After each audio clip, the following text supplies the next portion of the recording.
আকিকা দেওয়া যাবে? আকিকা কাজা হয়ে গেছে, দেয়নি বাপ মা, আকিকা দিতে পারেনি, সপ্তম দিনে আকিকা দিতে হয়, অন্য দিনে দেওয়া যায়। হয়ে গেছে, হয়ে গেছে।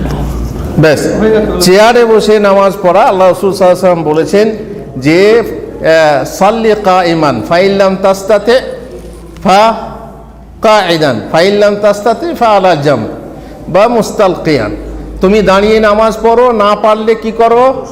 বসে পড়ো। আপনি বলছেন বসে পড়ো, তো বসে পড়া চেয়ারে বসা নয়? চেয়ারে বসাটা বসা নয়? অবশ্যই বসা, মাটিতে বসা। আপনি মাটিতে বসলে আপনার পা ভাঁজ করে বসতে হয়। ডাক্তারবাবুরা বলছেন যখন হাঁটুতে ব্যথা হয় তখন পা ভাঁজ করা যাবে না, তখন আপনি মাটিতে বসবেন না। মাটিতে বসলে আপনার পায়ে বেশি ব্যথা হচ্ছে, সেক্ষেত্রে আপনি যদি চেয়ারে বসতে পারেন তো চেয়ারে বসে নামাজ পড়বেন, সমস্যা কি?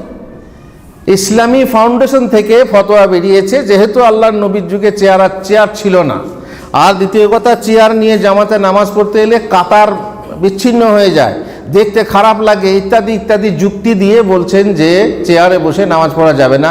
বেচারি 27 গুণ নেকি সওয়াব বেশি পাওয়ার জন্য জামাতে আসছেন, তো তিনি চেয়ার দিয়ে নামাজ পড়ছেন, চেয়ারে বসে নিচে বসতে পারবেন না, দাঁড়িয়েও পড়তে পারবেন না, তো সমস্যাটা কি?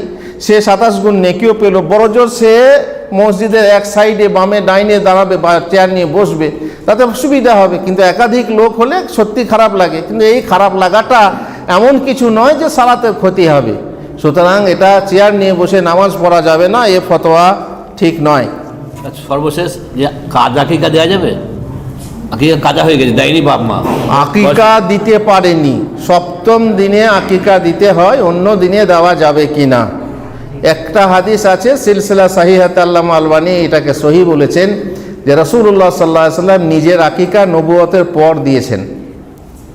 এই হাদিস থেকে প্রমাণ হয় যে আকিকা, এবং অন্যান্য সালাফরা বলেছেন ইজা আরাফতা আন্না মা আক্কা আনকা আহাদ ফা আক্কি আন নাফসিক, তুমি নিজের তরফ থেকে আকিকা দাও যদি তুমি জানতে পারো যে তোমার আকিকা দেওয়া হয়নি। এই জন্যে এটাই সঠিক বলে মনে হয়, যেহেতু হাদিস আছে যে অন্য সময়ে আকিকা করা। ওনারা বলছেন যে কোরবানির দিনে যদি কোরবানি না করা হয় তাহলে কি শাওয়াল মাসে কি বলে মুহররম মাসে কি দেওয়া যাবে নাকি? কিন্তু ব্যাপারটা আলাদা। আকিকার যখন জাওয়াজ রয়েছে, রাসূলুল্লাহ সাল্লাল্লাহু আলাইহি ওয়াসাল্লাম যখন দিয়েছেন তখন আমরা দিতে পারি, সওয়াব আছে। তবে একটা কথা মনে রাখবেন যে আকিকা দেওয়া ফরজ ওয়াজিব কিছু নয়। আপনি যদি আকিকা মূলেই না দেন যে আপনার গুনাহ হবে তা নয়, তবে যদি দেন ইনশাআল্লাহ সওয়াব হবে। আমি একটা জিজ্ঞেস করছিলাম ছোট্ট করে, আফ্রিকা মহাদেশের একটা দেশ রয়েছে আর কি, নরওয়ে। আমার জানা মতে যে সেই দেশটাতে নাকি 6 মাস রাত 6 মাস দিন। যদি এটা ঠিক হয় তাহলে নামাজটা কেমন করে পড়ছে? নামাজটা যেমন দাজ্জাল আসলে পড়বেন সেই রকম।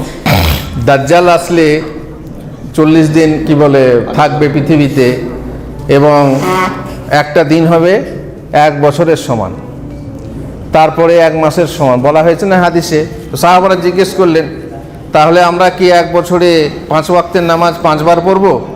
তো আল্লাহ রাসূল সাল্লাল্লাহু আলাইহি ওয়াসাল্লাম বলছেন না, তোমরা এই সাধারণ দিনের মতো হিসাব করে নামাজ পড়বে। সেই রকম নরওয়েতে যারা আছে তারা আশেপাশের দেশ কিংবা অনেকে বলছে মক্কা মদিনার এতে টাইম দেখে তাদের টাইম ফিক্সড করে 5 ওয়াক্তের নামাজ পড়বে।